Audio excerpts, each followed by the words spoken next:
All right, so we'll get started anyway. I want to talk today about relearning what we already know but don't know we know. And I'm talking about communication again. And that probably sounds like a contradiction. How can we relearn something that we already know? But the human mind is capable of holding all kinds of contradictions, right? We don't have contradictions in reality, but we have our contradictions oftentimes that the human mind will hold. I use this as an example of smoking, right? I want to do what is best for me, but I like to smoke these cigarettes a lot, so I'm going to do that. And communication is no different. A lot of times we have a difficult time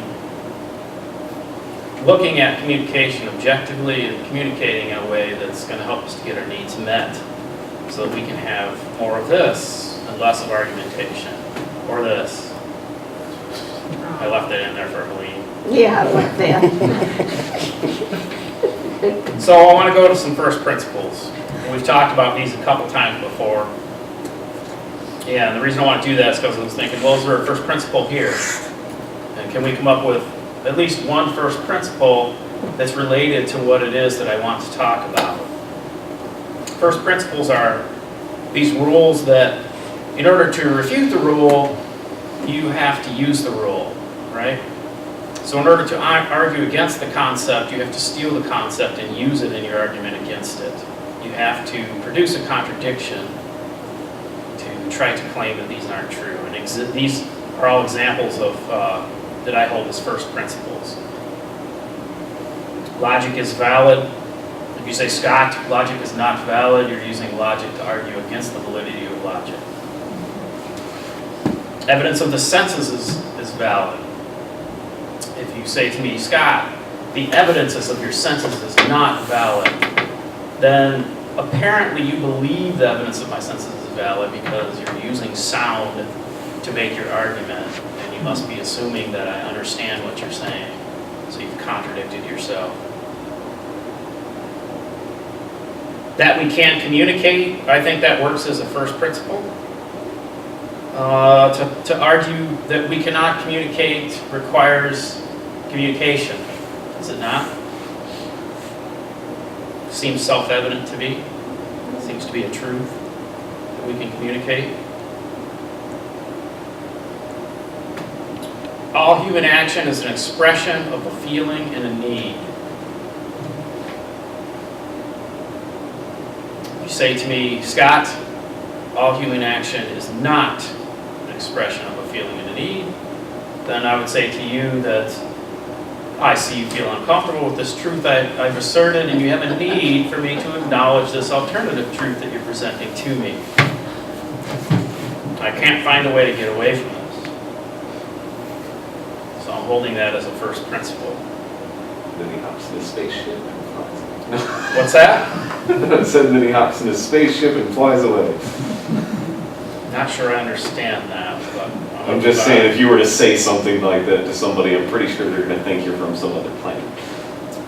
You think? If you were to express it exactly how you had it written there to someone's face, they're going to be like, what is What wrong? the heck are you talking about? Yeah. Might not sound too familiar. So I hold that all human communications are expressions of feelings and needs. Everything that we say to each other is to express a feeling and a need. If we have a need that's unmet, it results in a particular feeling. When a need gets met, that results in another set of feelings. And I'm proposing that this is kind of the stuff of which we are made, right? It's our feelings and our needs. We have particular needs, and our lives are spent trying to meet those needs in various ways. So I've got a question here, and that is, do we express our feelings and needs directly when we communicate? No. No, not usually. What's that? Not usually. Not usually. So, if all of our communication is an expression of a feeling and need, and our communication doesn't consist of expressions of feelings and needs, then I'm wondering if there might be something that we can do to be more concise, right? To understand each other better. And to demonstrate, provide some more information about this, I want to look back at Hambone. Everybody remember Hambone? Most of you remember Hambone? Hambone really likes Agenda 21.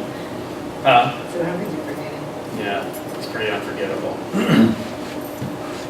So I presented Hambone, I watched Hambone talk, and then I asked for who Hambone is, some characterizations of Hambone.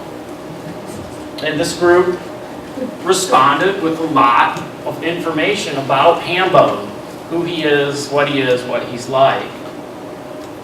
That was fairly easy to come up with some characterizations for Hambone. When I asked how Hambone feels, it was a little bit more difficult. It felt a little more difficult for us to come up with what Hambone's feelings were. I asked for needs, his needs. This took a while to develop some needs for Hambone as well.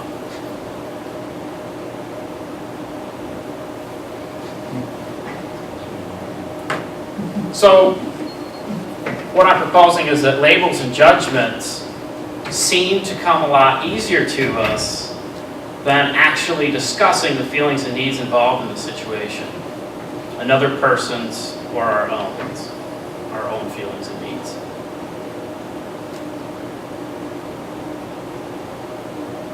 Why is that? Anybody have any ideas about maybe why that might be? They may not know what they are. Maybe we don't know what our feelings and needs are. Absolutely. Yeah. And maybe I don't know what yours are. Maybe you're not sure what mine are. And maybe I don't know what my own are. Right? Yeah, mainly that's where I'm coming from. Yeah. You may not know what your own needs are. Right. Or So what's has Hambone motivating thought you. about his own needs? Yeah. Right? And if we're not connected to what our own feelings and needs are, and that's the stuff of which we are made, right? If all human actions are the result of a feeling and a need, and we don't continually ask ourselves what our feelings and needs are, it's a lot less likely that our needs are going to get met. If we aren't even searching for what they are, and in our interactions with others, if we're not thinking about what their feelings and needs are, is it going to be difficult for us to communicate? If we're not stating feelings and needs to each other, is it going to be difficult for us to communicate? So I see these as being really important questions in communication. And this is a way to kind of conceptualize why I feel that this doesn't happen very often, why judgments come very easily to us, and actually connecting with our own feelings and needs and the feelings and needs of others feels difficult to us, is that we have a win-lose paradigm, a conflict-based paradigm. Yeah. Would this be more gender related? I think gender would figure into it. Having been married, I think it's a lot easier for my wife to express her feelings and needs, and I'd almost jump off a cliff before I'd tell her mine. Yeah. Boys don't express their feelings and needs, right? That's correct. That's not allowed, right? So sure, that's a way. Whose side are you on? Yeah. See, that's what I'm talking about right there. The win-lose, you're on somebody's side, right?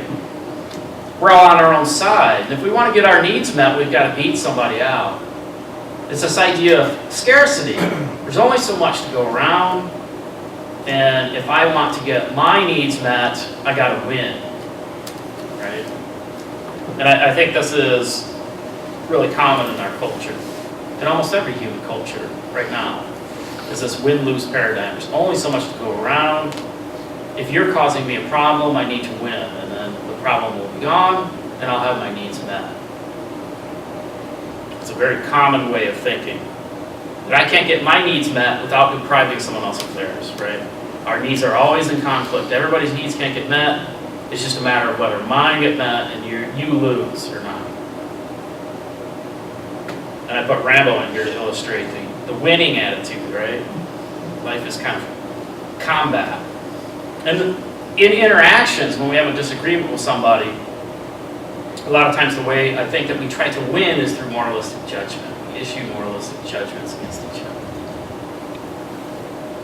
We have a whole language, I think, that's developed out of moralistic judgment that disconnects us from our own feelings and needs and the feelings and needs of others.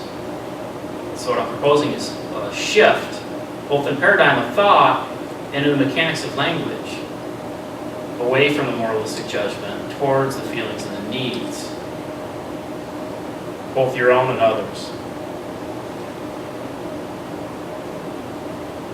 This is the form that it takes, and you'll see this throughout our language. If you begin to think about your own feelings and needs and the way that people generally try to meet their feelings and needs or communicate that they have a need to another person, this is what you're typically going to see. Labeling, shaming, blaming, categorizing, diagnosing, moralizing, manipulating, punishing, and rewarding. So Hambo's a toe picker. He's a toe picker, right. He's a toe picker and a tree hugger. You have needs behind that, right? Like when I hear him say that he's in favor of Agenda 21, which explicitly states that there are people that do not want me to be able to choose where I live. I have a need for autonomy and choice in where I live. And that choice isn't going to get met. When I hear Hambone say that, I'm not really thinking about that need. I'm thinking that he's a guy that picks his toes, right? So I'm proposing connecting to the feelings and needs in order to know what we want to say to each other so that we're really asking for what we want to ask for, right? And not just issuing punishments and hope that my opponent will see the errors of his ways, fall to his knees, and give me what I need, right? Because that doesn't seem to work very well. No, but it's much more rewarding when it happens. Does it happen very much? Not very often. Not very often. So, Yeah. so in that type of activity, you may be meeting a need for play, right? A need for fun. Yeah.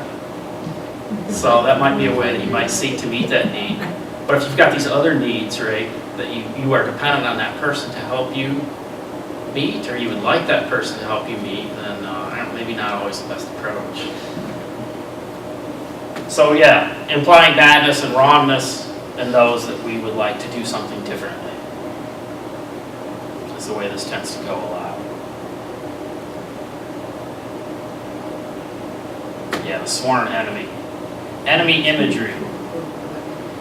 You are doing something in particular, and that is causing me to not have a particular need met. And I will apply the enemy label to you, and that's how I will win. That's how I will beat you.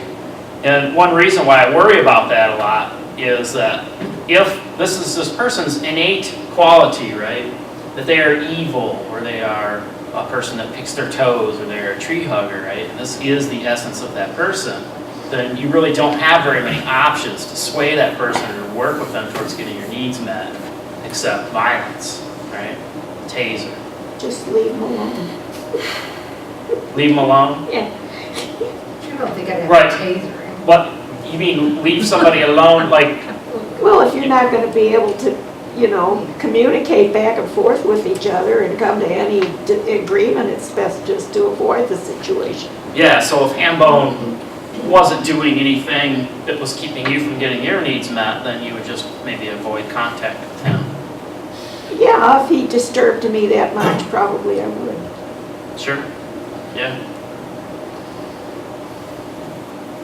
The point that I would like people to consider, though, is if, let's say, Hambone was on your city council, right? And Hambone wanted to introduce legislation or ordinances that were going to affect your property that were based on Agenda 21, right? Something that's actually could interfere with you getting some of your needs met. Maybe some approaches, some ways that you could communicate with him without the moralization to work towards getting your needs met when you need to do that. Then I'd taser in the parking lot. And you Yeah, taser in the parking lot. Yeah. I see that list of things you put up there almost completely as manipulation, all of them. Yeah. One way or another, if you're manipulating the other person, then that's never a good thing to do. Yeah. And are you going to be able to create any type of connection or understanding through Oh, manipulation? no, not right? that way. And this is the way we use violence against each other all the time, right? We characterize and label each other into different groups, and then we go through the government to get our way, right? To win. And this is the field that politics is played on, the field of win and lose.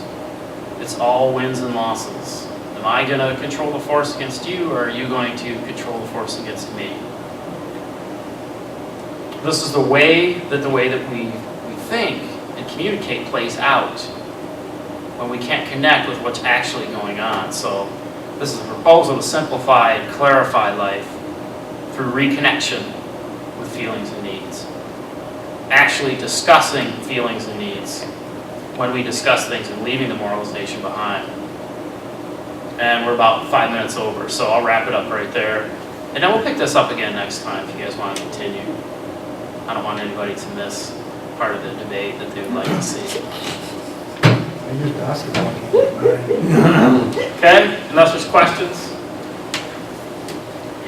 Scott, you put me in a box, I can't talk to anybody. Yeah, best just to stay home. Whatever you want to do. I thought it was always about winning and losing. It's about win-win, Mike. I think I found a kid.